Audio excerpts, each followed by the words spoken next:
Nagaan keenya kabajaa fi jaalala bakka jirtan mataa qabu shamaa harka fuudhee daawwattootaa fi dhaggeeffattoota keenya odeessa keenya guyyaa har'aatiif qindeeffannee isinitti himaa jalqaba irratti oduu ijoo. Qaamoleen mootummaa bilxiginaa lolaa jiran keessaa tokkollee kiiloo 4 seenuu akka hin dandeenye kan himan Keeniyaatti ambaasaaddarri Itoophiyaa Jeneraal Baachaa Dabalee wal fixuu yoo ta'e malee nagaa waraanaa akka hin buune ibsaniiru. Qondaalli waraanaa duraanii kun utuu kiiloon 4 banaadha jedhamee iyyuu oboo fi faannoon dhufanii kiiloo 4 hin seenan jechuun dubbachuun isaanii qeeqa jabaa irratti kaaseera. Dhimma kanarratti gabaasa bal'aa qindeeffannee irra ni balballoomsina. Mariin araaraa marsaa lammaffaa abbaa oboo fi bilxiginaa gidduutti taasifamaa turuun ni yaadatama. Jalqaba torban kanaa keessaa qondaalli bilxiginaa Jeneraal Haayiluu Gonfaa jedhaman gufachuu marii araaraa isaarratti yaada isaan kennan qeeqa jabaa kaaseera. Intaraan siyaasaa Jawaar Mohaammed maricha gufatu kan taasise Jeneraal Haayiluu Gonfaa dursaa garee maafiyaa 120 jechuun deebii bal'aa kenneera. Bal'ina isaa qabanneera ni dhageessu. Mariin biyyoolessaa mootummaan Itoophiyaa adeemsisaa jiru marii gaaffilee bu'uuraa siyaasa Itoophiyaa keessatti uummanni Oromoo gaafataa ture ukkaamsuun sirna qeenxee uummanni Oromoo irratti qabsaa'aa ture kan deebisu ta'u hayyoonni siyaasaa rogeeyyiin miidiyaa hawaasaa fi kutaaleen hawaasaa garaagaraa himaa jiru. Dhimma kanarratti gabaasa bal'aa qopheeffanneerraa ni balballoomsina. Abukaatoon obbo Taayyee Danda'a, obbo Birraa Nugusii fi hooggantoonni siyaasaa dhaaba paartii warraaqsa uummattoota Itoophiyaa EHAPA lama to'annoo jala ooluun ifoome. Namoonni siyaasaa lamaan obbo Bobaa Akaaluu fi Yisaaq Waldayii ogeessa seeraa waliin miseensota poolisii federaalaatiin akka lakkoofsa Itoophiyaatti 27/2018 sa'aatii garaagaraatti to'atamuu maddeen maatii abukaatoo fi pirezidaantiin EHAPA ibsaniiru. Bal'ina isaa qabanneerraa ni dhageessu. Lammiileen Itoophiyaa imalaaf gara Yuunaayitid Isteetsi yeroo imalan maallaqa duraan gaafataman irraa dabalataan akka gaafataman qajeelfamni haaraan bahee ifoome. Haa ta'u malee qajeelfama haaraa kanaa wajjin wal qabatee maallaqni qabsiifamuu doolaraa 20,000 akka gahutu himame. Kanas bal'inaan qabanneerra ni balballoomsina. Raashiyaan haleellaa misaayilota paalaastikii fi diroonii Yuukireen magaalaa Kiiv keessatti namoota 14 ajjeeftee 22 immoo madeessuu aangawoonni himan. Haleellaan kun haleellaa hamaa bara kana keessaa Kiiv keessatti lubbuu nama hedduu balleesse kan jalqabaa ta'uunis galmaa'eera. Kanas ni balballoomsina. Odeeffannoo wayitaawaa Impaayirtii Oromiyaa keessaa argachuudhaaf tura YouTube chaanalii kana subscribe, like, share taasisaa jechaan gara bal'ina oduun qopheeffanneetti sin dabarsa. Qaamoleen mootummaa bilxiginaa lolaa jiran keessaa tokkollee kiiloo 4 seenuu akka hin dandeenye kan himan Keeniyaatti ambaasaaddarri Itoophiyaa Jeneraal Baachaa Dabalee wal fixuu yoo ta'e malee nagaa waraanaa akka hin buune ibsaniiru. Qondaalli waraanaa duraanii kun utuu kiiloo 4 banaadha jedhamee iyyuu oboo fi faannoon dhufanii kiiloo 4 hin seenanii jechuun dubbachuun isaanii qeeqa jabaa irratti kaaseera. Duraan loltuu dargii kan turanii fi boodarraa shaabiyaan booji'amuudhaan gara TPLF'tti kan makaman Jeneraal Baachaa Dabalee turtii addatti BBC Afaan Amaaraa wajjin taasisaniin kan jala mureessitti himu kiiloo 4 namni hin jiru osoo jedhamee oboos ta'e faannoon dhufanii hin seenanii jechuun dubbataniiru. Jeneraal Baachaan dabaluun sababa gareewwan kun hin dhufneef yoo ibsan daandii ittiin dhufan hin qaban, dhufanis waan godhan hin qaban, fedhiin isaanii maallaqa yoo ta'e mootummaa wajjin haa dubbatan ni kennamaaf. Kan achi dhimma gaaffii uummataa deebisna jedhu hin jiru. Uummanni isaan jibbeera filannoo irrattis bilxiginaa kanaaf filate jechuun dubbatan. Haa ta'u malee qeeqni jabaan dubbii isaanii kanarratti ka'aa jira. Namoonni kunneen guyyaa guyyaa lubbuu qaaliitti gabbaraa kan jiran maaliif gaaffii uummataa akkamtu deebi'ee kiiloo 4 namni jiraates jiraachuu baates qabsoo uummanni geggeessu eenyuun akkamitti hafaa? Filannoo bilxiginaa jedhu kun diraamaa siyaasaa miti yoo kan jedhu kaasuun dubbii Jeneraal Baachaa kana qofaa taasisaa jiru. Inumaayyuu ammoo maallaqa barbaaddu yoo ta'e jechuun kan isaan dubbatan bilxiginaan qabsaa'ota birriin sossobuu akka barbaaduu fi marii nagaaf bakka akka hin qabne agarsiisaa jedhamaa jira. Qabsaa'onni lubbuu isaanii qabdii kennuun falmatti jiran balaan jiraachuu fi jiraachuu dhabuu sirna bilxiginaan saba isaa irratti aggaamuu hordofeet waan ta'eef qarshii barbaadanii akka hin taane kan addunyaan guutuun beekudha. Jeneraal Baachaan gaaffii BBC Afaan Amaaraa wajjin taasisan kanaan nagaa haa buusu kan achi wal fixuu taati malee lola amma deemaa jiru kanaan mo'ataa fi mo'amaan hin jiru yoo jedhan dhagahamaniiru. Pirezidaantiin bilxiginaa Abiyyi Ahmad ammoo OBN irratti dhiyaachuudhaan uummanni Oromoo guutummaan guutuutti bilisoomeera jechuun dubbataniiru. Abiyyi Ahmad guyyoota duraa televezyiinii naannoo Amaaraa kan ta'e Amiikoo irratti dhiyaachuudhaan Oromoodhaan akka deebi'uuf duula gochaa kan turan yommuu ta'u, amma ammoo OBN irratti dhiyaachuudhaan Oromoon bahaa dhihaa kaabaa kibba ilaaluu hin qabu guutummaan guutuutti bilisoomeera pereed jedhan. Kana malees daangaa Oromiyaa har'aa gomadaa cituun nu sarara jechuudhaan dubbii dogoggoraa fi falmisiisaa ta'e dubbataniiru. Dhiyeenya kana sinessi gobanaa daacee wajjin wal qabatu miidiyaa hawaasummaa irratti falmii guddaa kaasaa turuun ni yaadatama. Mariin araaraa marsaa lammaaf abbaa oboo fi bilxiginaa gidduutti taasifamaa turuun ni yaadatama. jalqaba torban kanaa keessaa qondaalli bilchiginnaa Jeneraal Haayiluu Gonfaa dhimma gufachuu marii araaraa isaarratti yaada isaan kennan qeeqa jabaa kaaseera. Xiinxalaan siyaasaa Jawaar Mohaammed marichi akka gufatu kan taasise Jeneraal Haayiluu Gonfaa dursaa garee maafiyaa 120 jechuun deebii kenneera. Jeneraal Haayiluu Gonfaa nabsi abbaatiin maafiyaa 120 jaarsolii umurii waggaa 60 oliitu marii araaraa bilchiginnaa fi WBO gidduu jiru fashalsee kan jedhe soba rabbii jibbidhaa jedhe Jawaar Mohaammed. Sobni irra deddeebi'amtee tura keessa dhugaa waan fakkaattuuf akka nama dhimmicha sirriitti quba qabutti callisee bira darbuu hin dandeenye maanguddoonni ifatti mariisan keessa turan Piroofeesar Mahammad Hassanii fi obbo Xahaa Abdiitii jedhe. Kan duraa hayyoonni gameeyyiin kun marii marsaa duraa olola Zaanzibaaritti godhame irratti hirmaatan. Kan lammaffaa fi dhumaa kan magaalaa guddittii biyyattii Daar es Salaamitti godhame irratti hin hirmaanne. Marii masala qabaa irratti hirmaata irratti WBO kan bakka bu'an ta'us gahee lamaan walitti harkisuu taphachaa akka turan afaan mariisistootaa yookaan miidiyeetarsii fi bakka bu'oota mootummaa irraa kallattiin odeeffachuu xiinxalaan siyaasaa Jawaar Mohaammed ibseera. Piroofeesar Mohaammed marii duraa fi booda waliin haasa'aa ture. Obbo Xahaa Abdii marii dura biyya Ingilizii magaalaa Londanitti sana booda biyya Ameerikaatti wal agarree wajjin haasofneerraa jedhe. Gameeyyiin kun lachuu amanamummaa mootummaa bilchiginnaa irratti mamii qabaatanis wal waraansa Oromiyaa keessa araaraan akka dhumu hawwii fi murannoo cimaa akka qabaachaa turan jetteen osoo hin taane qabatamaan irraa mirkaneeffachuu ibse. Maroon mallatteessuu qofaaf dhufee kan jedhu dubbii fannisuu yookaan egzaajureeshiniidha kan inni jedhe Jawaar Mohaammed. Inni dhaquun duratti dhimmoota hedduu irratti waliigaltee irra gahamus wantoota marii fi murtii hooggansa olaanaa gamalachuu gaafatan kan hafantu ture jedhe. Garuu ammoo maroon araaraaf murannoo qabaachaa ture yoo jenne deebiin eeyyeedha jedhe. Osoo irratti amanuu baatee riskii guddaa fudhatee dirree waraanaa bahee biyya ambaa hin naqu tures jedhe.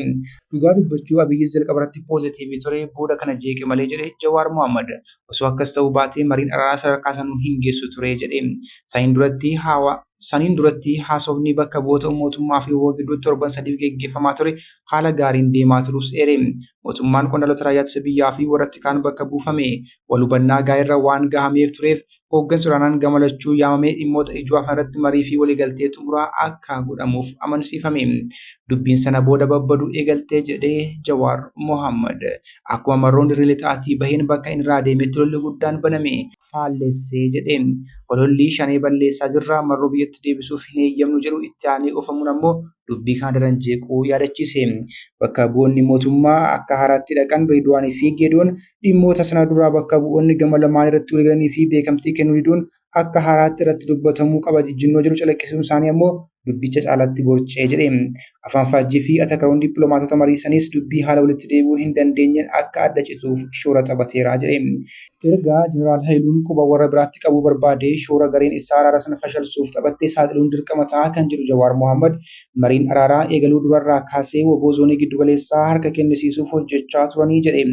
Gaafa mariin eegalus WBO guututti akka humna siyaasaa tokkotti wajjin dubbachuu hin feesisu zooniidhaan qoqqoonnee galchina yaada jedhu mootummaaf dhiyeessaa turan jedhe. Kun ammoo osoo hin taane waan anumayyuu amansiisuuf yaalaa turedha beekaa jira Jawaar Mohaammed. Mootummaan keessattuu raayyaan ittisa biyyaa yaada isaanii fudhachuu didee marii waliigalaa itti fufsiisus isaan garuu araara fashaleessuu itti fufanii jedhe. Keessumattuu maafiyaa 120 mootummaa caasa nageenya naannoo Oromiyaa dhuunfattee jirtu fayyadamuudhaan tarkaanfilee faraaraa garaagaraa raawwachaa akka turanis eera. Dhumarratti marichatti fashalsuutti milkoofne jedhanii diggisii fantaziyyaa gochaa turanii naafiyyuu viidiyoon bilbilaniiru jedhe Jawaar Mohaammed. Ji'oota muraasa booda WBO zoonii giddu galeessaa hamma tokko galchuun tooftaan isaanii sirrii akka ta'e labsan. Garuu adeemsi isaanii Oromiyaa guutuu dhiisii Shawaa Lixaatiifuu nagaa hin buusne. Lafti sanyiin fa'aa irraa galan torban muraasa keessatti humna haaraan to'atamee makaraan uummata keenyaa itti fufee jedhe Jawaar. Gabaabumatti fashaluu yaalii araaraa Taanzaaniyaatiif maanguddoonni shoora taphatan yoo jiraatte Piroofeesar Mahammad Hassanii fi Xahaa Abdii osoo hin taane Jeneraal Haayiluu Gonfaa fi fakkaatota isaati jechuun xiinxalaan siyaasaa Jawaar Mohaammed ibseera. Mariin biyyoolessaa mootummaa Itoophiyaatiin adeemsifamaa jiru marii gaafilee bu'uuraa siyaasaa Itoophiyaa keessatti uummanni Oromoo gaafataa ture ukkaamsuun sirna qeenxee uummanni Oromoo irratti qabsaa'aa ture kan deemsu ta'u hayyoonni siyaasaa rogeeyyiin miidiyaa hawaasaa fi kutaaleen hawaasaa garaagaraa himaa jiru.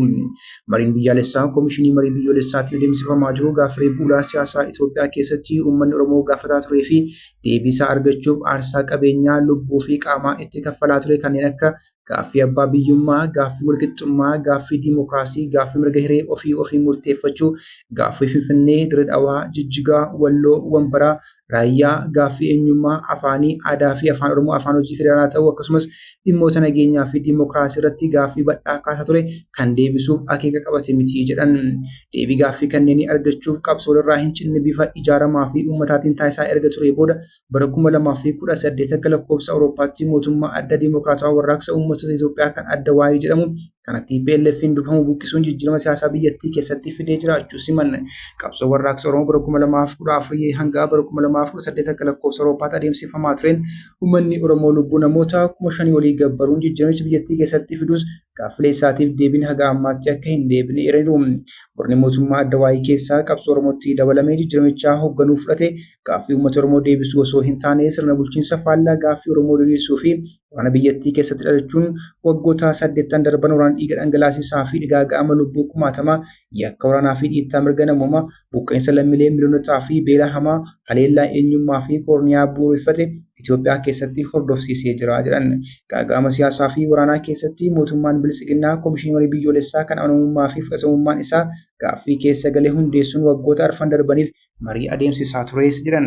Abbaan marii biyyoolessaa hundeessaan Komishinii Marii Biyyoolessaa mari'achiisaa fi mari'ataanis bilisiginnaa ta'uu hordofee walabummaan Komishinii Marii Biyyoolessaa Itoophiyaanotaa fi qabsaa'ota gita sabaa biratti fudhatama akka hin qabne ibsan. Dhaabbileen siivilii, falmitoonni mirga namaa, dhaabbileen ogeeyyii, paartileen mormitootaa fi kanneen biroonis adeemsi marii biyyoolessaa akka fooyya'uuf waamicha taasisaa turanis mootummaan bilisiginnaa diduudhaan ofumaa Komishinii Marii Biyyoolessaa hundeessee ofumaa adeemsisaa jira jedhu. Itoophiyaan biyya aadaa, duudhaa, seenaa, eenyummaa, alaabaa, asxaa, siidaa, afaanii fi mallattoo biyyaalessaa irratti walii hin galledha. Gareen aadaa, seenaa, eenyummaa, alaabaa, amantii, afaanii fi siidaa tokko barbaadu garee Itoophiyaa malee saboonni hin jiran rakkoon Itoophiyaa sabootaa fi federaalizimiidha jedhee amanu akka ta'etu himama.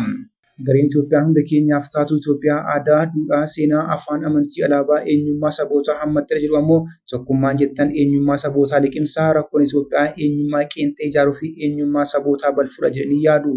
Itoophiyaan hanga bara 1991tti eenyummaa Itoophiyaanota kaabaa saboota biyyattii irratti fe'uun tokkummaa biyyaalessaa eenyummaa sabootaan hacuuccee bulchaa turte.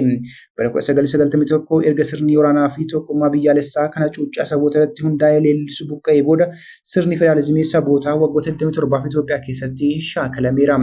Akka beektonni sirna bulchiinsaa fi federaalizimii jedhanitti Itoophiyaan waggoota 27 federaalizimii dhugaa ta'uu baatus federaalizimii saboota shaakalaa turteetti. Bara 2018 yeroo sirni bulchiinsaa ministeera muummee Abiyyi Ahmad aangoo qabatu irraa jalqabee sirni federaalizimii ganna 27 shaakalamaa ture qormaata hamaa keessatti kufe. Ilaalchii fi adeemsi Abiyyi Ahmad Itoophiyaa federaalizimii saboota shaakalaa jirtu irraa gara Itoophiyaa tokkummaa biyyoolessaa shaakaltuutti jiru ta'e. Itoophiyaan Abiyyi Ahmad ijaaruu barbaadu Itoophiyaa tokkummaa biyyoolessaa shaakaltee federaalizimii sabootaa balfituudha. Tokkummaan biyyoolessaa saboota biyyattii akka saba qeenxee Itoophiyaa jedhamutti walitti qabu akka ta'e ibsuu hayyoonni. Tokkummaan biyyoolessaa Itoophiyaa keessatti saboonni hin jiran kan jiru Itoophiyaa qeenxeedha. Adeemsa kana keessatti waraanni bilisummaa Oromoo wal'aansoo qawweetiin uummata Oromoo bilisoomsuuf imala waggoota 50 deemee bara 2018 gaaffii Oromoo Itoophiyaa kana keessatti hin deebi'u jechuun qabsoo qawwee filatee bosonatti hafe.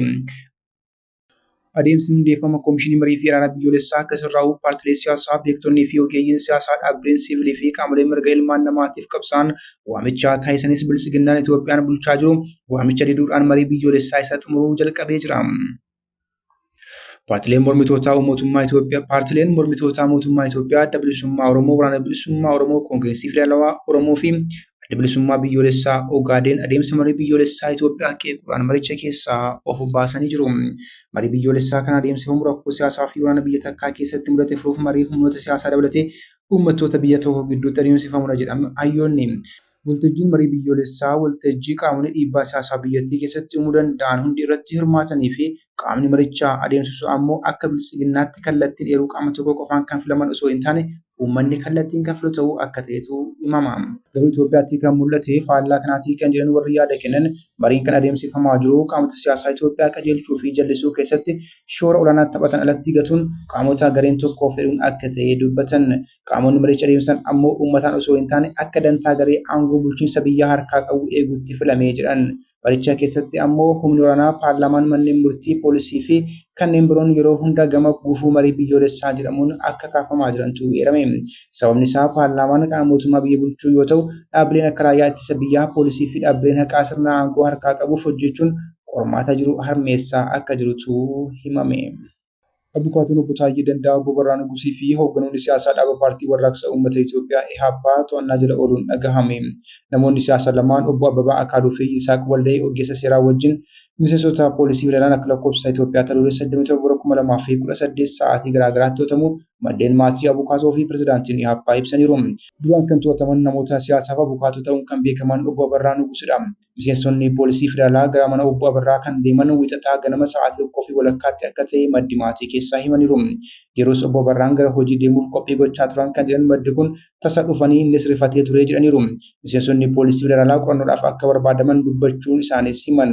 Akka madda kanaatti dhimmichi maal akka ta'e odeeffannoon dabalataa hin kennamne.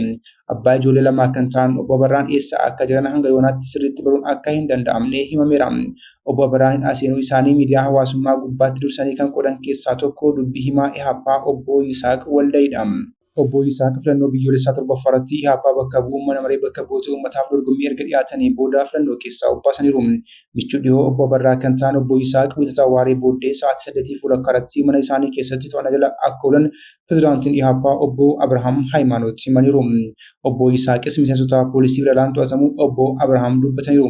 Obbo Yisaaq gaafa wixataa waaree boodaa konkolaataa poolisii irra bu'anii biiroo qorannoo yakkaa poolisii federaalaa Meeksikootti argamutti yeroo seenan mul'ataniiru jedhu maddi tokko. Pirezidaantiin EHAP obbo Abrahaam akka dubbatanitti paartii isaanii keessaa namni sadaffaan hidhaasiran nama siyaasaa beekamaa Abbabaa Akaaluudha. Barreessaa olaanaa Izeemaa kan turan obbo Abbabaan adoolessa 2016 eegalee paartii mormituu biraa kan ta'e EHAPtti makamaniiru. Akka obbo Abrahaamitti obbo Abbabaan mana jireenyaa isaaniitiin alaa galgala keessa to'ataman. Obbo Abbabaan bakki isaan jiran baramus haga yoonaa maatiin isaanii wajjin akka waliin agarreetu dubbatame. Obbo Abarraanis maatii waliin akka waliin agarree maddi tokko dubbataniiru.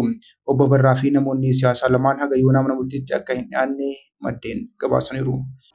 Lammiileen Itoophiyaa imalaaf gara Yuunaayitid Isteetsi imalan maallaqaa dura gaafatan irraa dabalataan akka gaafataman qajeelfamni haaraan baheen.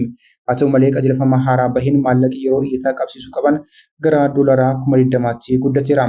Irratti ammoo maallaqa kana gaafachuun dhaabbiidhaan hojiirra ooluuf jedha. Sagantaan kun iyyattoota biizinesii fi turistii B1 fi B2 jedhaman ilaallata. Kaayyoon ijoo sagantaa fooyya'ee bahee kun lammiileen iyyatanii Ameerikaa seenuuf eeyyama argatan yeroo isaaniif eeyyamee ol akka hin turre to'achuufi. Akkaataa qajeelfama haaraa bahee kanaan qondaaltonni imbaasii kanneen Ameerikaa seenuuf iyyataniif hanga doolaraa 20,000 qabsiisaa jechuu danda'u. Ameerikaan biyyoota lammiileen isaanii eeyyama argatan ol turaniif sanada biyya keessaa irratti to'annoon isaanii laafaadhaan jedhaman keessatti maallaqa qabsiisuu kan hojiirra oolchite waggaa dura baatii hagayyaa keessa ture. Sagantaan kun waggaa tokkoof kan turu yoo ta'u waggaa tokko waan xumurameef qajeelfamni haaraan kun bahe. Sagantaa kana irra tureen kanneen iyyannoo galfatan maallaqa doolaara 5,000 doolaara 10,000 hanga 15,000 gaafatamu ture. Qajeelfama haaraan garuu maallaqni doolaara 5,000 tarree keessaa baafame maallaqni guddichi 20,000tti guddateera. Biyyoota 50 qajeelfamni kun keessatti hojiirra ooluu keessaa 30 kan ta'an Afrikaa keessatti argamu. Aangawoonni Ameerikaa qajeelfamni kun kanneen eeyyama fudhatanii ol Ameerikaa keessa turan to'achuuf kaayyeeffatee jiranis falmitoonni immigireeshinii imala gara Ameerikaatti taasifamuu ni danqa jechuudhaan qeeqoo irratti argamu. Falmitoonni mirgaa seera cimaa pirezidaantii Tiraamp baasan mirga dubbachuu dabalatee mirga namummaa sarbaa jira jechuudhaan mormii jabaa irratti dhageessisu. Biyyoota lammiileen isaanii eeyyamaa kennamee fi ol Ameerikaa keessa turuu jedhaman irratti dhorkaa kaa'aniiru. Biyyoota kanneen keessatti Eertiraa, Chaad, Heetii, Maayinaamaarii fi Yemen ni argamu. Raashiyaan haleellaa misaayilota pilaastikii fi diroonii Yuukireen magaalaa Kiiv keessatti raawwatteen namoota 14 ajjeeftee 22 immoo madeessuu aangawoonni himan. Haleellaan kun haleellaa hamaa bara kana keessa Kiiv keessatti lubbuu hedduu balleesse kan jalqabaati jedhameera. Haleellaa roobii halkan walakkaa raawwate kana hoogganaan waraanaa Kiiv Timuur Kaachenkoo diinni irra deebiin haleellaa hamaa kutaa bulchiinsa Kiiv irratti raawwachaa jira jechuudhaan ibsaniiru. Magaalaa Kiivii fi qarqara isheetti akeekkachiifni haleellaawwan qilleensaa dambalii haleellaa misaayilota sa'aatii tokkoof ture kan akeekkachiisu gahamaa tureera. Haleellaan kun manneen jireenyaa fi mankuusaawwan mancaasuu hoogganaan waraanaa Kiiv himaniiru. Kaachenkoon bulchiinsi Poriispilii keessatti namoonni 9, Buchaa keessatti namoonni 4, Faastiivii keessatti namni 1 ajjeefamuu ibsan. Gama Raashiyaatiin yaadni kenname tokko illee hin jiru. Kantiibaan magaalaa Kiiv Vitaalii Kirisichkoo haleellaa akkanaa hordofee namoonni jijjiga gamoowwan jalatti akka hin hafne yaaddoon jiraachuu ibsaniiru. Yaada telegaamii isaan irratti kennaniin namoonni 4 akka malee madaa'uu eeran.